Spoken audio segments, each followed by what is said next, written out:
Hello guys, நம்ம இன்னைக்கு TNPSC group 4ஓட மீபோவா அண்ட் மீசிமா ஹெச்சிஎஃப் அண்ட் எல்சிஎம் சம்ஸ் தான் பார்க்க போகிறோம்.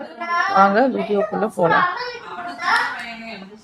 இப்போ பாருங்க, இப்போ என்ன கொடுத்துருக்காங்க நமக்கு சம்மில், அதாவது 1/2, 3/4, 5/6, 7/8, 9/10 மற்றும் 1/12 மீ போவா கண்டுபிடி அப்படின்னு கொடுத்துருக்காங்களா. இப்போ இந்த மாதிரி ஃப்ராக்ஷன் வந்தால் அதுக்கு மீ போவா எப்படி கண்டுபிடிக்கணும்னா, அதாவது மீ போவா நியூமரேட்டரோட இந்த 1, 3, 5, 7, 9, 1ஓட மீ போவா ஹெச்சிஎஃப் கண்டுபிடிக்கணும்.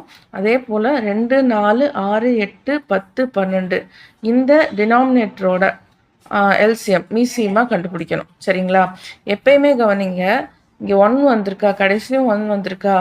நார்மலாகவே இப்படி 1 1ன்னு இருக்கும்போது நமக்கு இந்த எல்லா டேர்ம்ஸோட மீ போவா வந்து யூஸ்வலாக எனக்கு வந்து 1. சரிங்களா? அடுத்து மீ சீமா அப்படிங்கும்போது நான் வந்து என்ன சொல்ல எல்லாத்தையுமே ஒன்றா எடுத்துக்கிறேன். அப்போது ஃபேக்டரைஸ் பண்ணுங்கள், ப்ரைம் ஃபேக்டரைஸ் பண்ணுங்கள். அப்போது 2s are 2 1s are 2 2s are 2 3s are 2 4s are 2 5s are 2 6s are again 2. அதே 1 1s are 3 அப்படியே இருக்கும். 2s are 5s are 3s are again 2 1 1 3 அப்படியே இருக்கும். 1s are 5s are 3s are again. இப்போ வந்து 2 இல்லை, அதனால் நம்ம 3. So 1 1 again 1 1 5 1. இப்போ வந்து 3யும் இல்லை, அப்போ 5 1 1 1 1 1 1. சரிங்களா?